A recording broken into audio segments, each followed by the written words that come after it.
अस्सलाम वालेकुम वरहमतुल्लाहि वबरकातुहू। मेरा नाम आसिफ है। मैं रिन्यूएबल एनर्जी इंजीनियर हूँ। बाय बॉर्न मैं मुसलमान हूँ और अल्हम्दुलिल्लाह बाय रिसर्च भी मैं मुसलमान हूँ। कुछ वीकनेसेस आई थी कुछ सालों पहले, मुझे इत्तेफाक हुआ पढ़ने का यूके के अंदर, और वहाँ पे मैं अपना माइंड जो है वो क्लियर करके गया था, क्योंकि अगर मैं यूके में पैदा होता तो हो सकता है मैं क्रिश्चियन होता।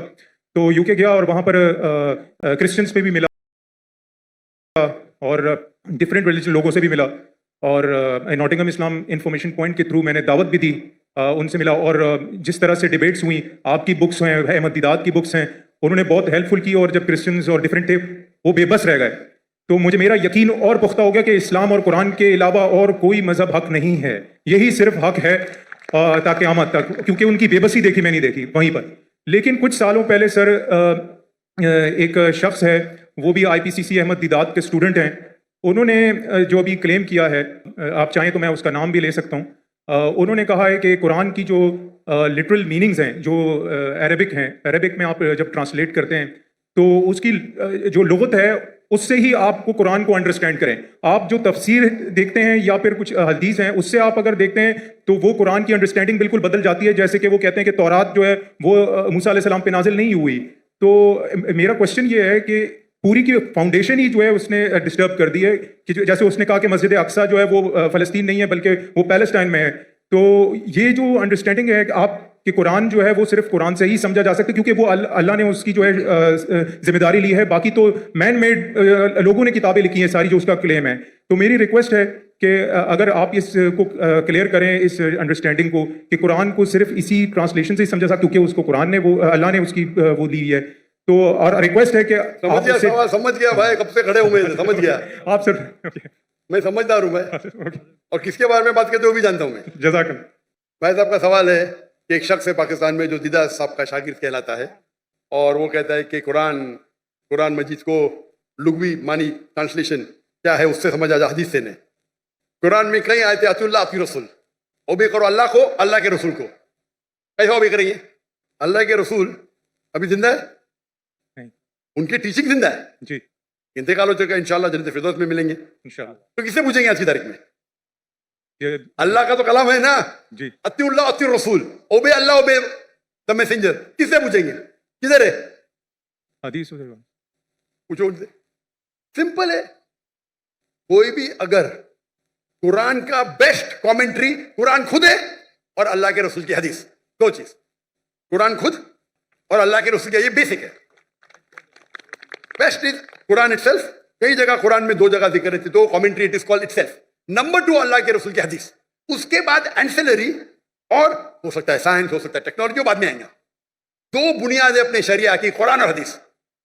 और फिर कुरान में ये भी लिखा है फसअलु अहल ज़िक्री इन कुंतुम ला तालमून। सूरह नहल सूरह नंबर 16 आयत नंबर 43, सूरह अंबिया सूरह नंबर 21 आयत नंबर 7, दो जगह लिखा है। उससे पूछो जो एक्सपर्ट है। कुरान में सारे प्रॉब्लम का, एक जन ने पूछा खाना कैसा पकाना लिखेला है, मैं बोला हाँ लिखेला है, कहाँ लिखेला है? कुक से पूछो ना, कुक एक्सपर्ट है ना। फसअलु अहल ज़िक्री इन कुंतुम ला तालमून, वो बावर्ची से पूछो, बताएंगे खाना में लिखेला है। तो कुरान टेलीग्राफिक बुक है, तो बावर्ची से भी पूछ सकते हैं आप अगर आप खाना पकाना जानते, बराबर ना जी। तो कुरान के अंदर गाइडलाइंस दिए गए। Best is Quran itself, number 2 सही हदीस, एंड एंसेलरी भी हो सकता है। मिसाल के तौर पे आप एक्सपर्ट से पूछ रहे, आप साइंस का पूछ रहे, अगर आप लुगा से कुछ मिलता है आपको, तो एक होता है कि कुरान की तफसीर थ्रू कुरान, नंबर 1, एक कुरान की तफसीर थ्रू हदीस, नंबर 2 कुरान की तफसीर थ्रू लुगा भी है। अगर आपको कुछ लुगवी मानी मिलती है और अगर वो दूसरे कोई कुरान के आयत से नहीं टकराती है और सही हदीस से नहीं टकराती, तो आप उसका इस्तेमाल कर सकते हैं। समझे ना? क्योंकि कई बार एक अरबी लफ्ज के 3 मानी 4 मानी होते हैं, तो पहले आपको तहकीक करने पड़ेगा इसके बारे में कुरान में और कहां लिखा गया है। मिल गया, हदीस से मिल गया, फिर लुगा देखो, अच्छा ये कुरान में 4 मानी है, ये 2 कुरान से मिलते, हदीस से मिलते, बाकी 2 नहीं मिलते, बाकी 2 को निकाल दो। आप समझे जी? लेकिन अगर नहीं टकराती है तो आप इस्तेमाल कर सकते हैं। अगर कुरान और सही हदीस से नहीं टकराती है, अगर ऑर्डर रहता है, ऑर्डर नंबर 1 इज कुरान, फिर हदीस है, फिर बाद में आपका लॉजिक है। लॉजिक ऊपर नहीं आता है, लॉजिक नीचे, उर्फ है, कस्टम्स है। तो फिक के अंदर उसूल है, ये उसूल के डिफरेंस होने की वजह से थोड़ा इख्तिलाफ है, उसके ऊपर भी मैं डिटेल में जाऊंगा नहीं। लेकिन लुगा का इंपॉर्टेंस है, टॉप पे नहीं है। टॉप में नहीं है, नीचे। आप समझे ना? जी जी अगर हदीस से साबित हो गया कि ये कुरान के मानी ये है तो हदीस है फाइनल, पर सही हदीस होना चाहिए। मिसाल के तौर पे सबसे पहली आयत जो नाजिल हुई, पहले दो आयत, इक़रा बिस्मि रब्बिकल लज़ी खलक़ खलक़ल इंसान मिन अलक़, और इक़रा की सूरा नंबर 96 वर्स 1 और 2 पढ़ो। अल्लाह के नाम से जिसने पैदा किया एक खून के लोथड़े से, लीच। अभी साइंस आज कहती है खून के लोथड़े से तो इंसान बना ही नहीं, उसका मतलब कुरान में गलती है, नऊज़ बिल्लाह, बराबर।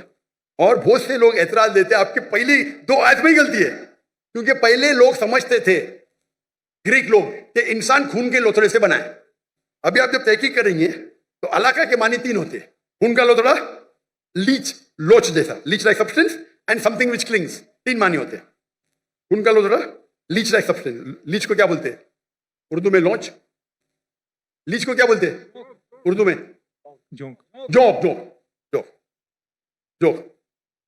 और तीसरा है समथिंग विच क्लिंग, जो लटकता है। तो कीथ मोर के पास जब गए थे और ये तीनों मानी दिखाए, कीथ मोर एक क्रिश्चियन था, 1991 में 1992 में गए थे उनके पास, वो दुनिया का बेस्ट एम्ब्रियोलॉजिस्ट था। लिखे के तर्जुमा, हमारी साइंस को पता ही नहीं कि एम्ब्रियो, एम्ब्रियो मतलब जब बच्चा माँ के पेट में जब शुरू में पैदा होता है उसे कहते हैं एम्ब्रियो। हमारी साइंस तो कहती नहीं कि वो जोंक के जैसा लगता है। वो माइक्रोस्कोप में गया, शॉक हो गया, अरे हाँ सही है भाई, ये जोक लगता है। तो इसमें मानी कौन सी है? अभी अलाका की क्या मानी है? जोक, समझ गए? बाद में उससे पूछे बाकी के बारे में क्या है? नहीं भाई, बच्चा लटकता भी है, तो दोनों सही है। बच्चा जब मां के पेट में रहता है, वूम में रहता है, तो बच्चा लटकता है थ्रू द एम्बोलिकल कार्ड, अम्बोलिकल कॉर्ड के थ्रू लटकता है, बराबर, दोनों सही है। और रिसर्च करके पता चला कि दिखने के अंदर बच्चा शुरू में खून का लोथड़ा दिखता है, तो वो भी सही है, खून के लोथड़े से नहीं बना, लेकिन खून के लोथड़े जैसा लगता है। तो कुरान की जो आयत है, इक़रा बिस्मि रब्बिकल लज़ी खलक़ खलक़ल इंसान मिन अलक़, अलाका के मानी खून का लोथड़ा, जोंक और लटकना, तीनों सही है। कोई भी हदीस से टकराना नहीं, कोई भी तफसीर में लिखा नहीं, कोई भी तफसीर में लिखा नहीं कि ये लॉन्च के बारे में, जोक के बारे में खून का लोथड़ा लिखा है, लेकिन वो गलत फहमी थी, क्योंकि खून के लोथड़े से बनता नहीं, खून के लोथड़े जैसे लगता है। आप समझ रहे ना? तो इस वक्त आप लुगा का इस्तेमाल करें, अच्छी बात है, लेकिन वो लुगा अगर कुरान की दूसरी आयत से टकराता है या हदीस से टकराता है तो उसको छोड़ देने का। आप समझ रहे ना? तो लुगा की अपनी उसका दर्जा है, लेकिन नीचे। तो अगर आप उसूल को जाने, उसूल को जाने ने और अपने फतवे देने लगे तो हालत ये होगा। और उम्मत को अगर बेसिक नॉलेज है दीन की, कोई भी आलिम आपको कोई भी घुमाएगा नहीं आलिम। अगर आपको पता है दीन के बारे में, वल्लाही कोई भी आलिम घुमा नहीं सकता आपको। तो प्रॉब्लम है हम दीन के बारे में जानते ही नहीं ना। मैं आपसे सवाल पूछता हूं, अगर हिंदुस्तान में, हैदराबाद में गाड़ी पहली बार आई थी बहुत साल पहले, तो एक नवाब गाड़ी खरीदते, पहली बार गाड़ी आती, अमीर रहते, मिल जाती गाड़ी उनको, तो गाड़ी के साथ ड्राइवर भी आती, किसको चलाने आता ही नहीं, गाड़ी किसको चलाने आता ही नहीं ना, तो कंपनी उसको ड्राइवर भी देती है। तो नवाब साहब बोलते मेरी बीवी को शॉपिंग जाने का, गाड़ी को बाहर निकालो, तो ड्राइवर बोलते नवाब साहब गाड़ी खराब हो गई, अब भी सही करो। तो बोले सही करने के लिए 10 किलो घी चाहिए, 20 किलो राइस चाहिए, बासमती राइस, और 30 किलो शक्कर। तो नवाब साहब उसको 20 किलो घी देते, 30 किलो बासमती राइस और 30 किलो शक्कर देते, और गाड़ी चलने लगती। मैं आपको पूछता हूं, आज आपका ड्राइवर बोला मुझे गाड़ी सही करने के लिए 20 किलो असल घी चाहिए, 30 किलो बासमती राइस चाहिए और 30 किलो शक्कर चाहिए, देंगे उसको? Of course not. क्या करेंगे? लात मार के भगाएंगे ना, क्योंकि आप गाड़ी के बारे में जानते हैं, आप दीन के बारे में नहीं जानते, तो ये मुसलमान का जाल है। आप दीन के बारे में जान लेंगे तो कौन आपको घी नहीं पूछेगा। आप समझे ना? कल मेरे बेटे ने तकरीर की थी उर्दू में, क्या कुरान को समझ के पढ़ना जरूरी है? हो सकता है कि ये एग्जाम्पल उन्हें दिया होगा कल की तकरीर में, दिए ना, माशाल्लाह आप थे। तो वो प्रॉब्लम है। अगर कोई एकदम पेचीदा सवाल है फिक्र का, तो जाके पूछो, ये बेसिक क्या पूछने का, हमारा फर्ज है। अगर कोई फिक्र के बारे में तो जाओ मौलाना के पास, अच्छी बात है, ये बेसिक चीज के बारे में क्या, आप समझे ना? तो if you know the basic knowledge को ना मैं घुमाएगा नहीं, तो कुरान को समझ के पढ़ो। अल्हम्दुलिल्लाह जहाँ तकलीफ आती है नुज़ूल कुरान तो आलिम से ज़रूरी है, लेकिन ये बेसिक किस तरीके से कुरान और हदीस पे अमल करना चाहिए, तो हर मुसलमान अगर सीखे, ये हमारे राह निजात की किताब है, तो इंशाअल्लाह हम इस दुनिया में सफल होंगे, आखिरत में भी। जज़ाकल्लाह।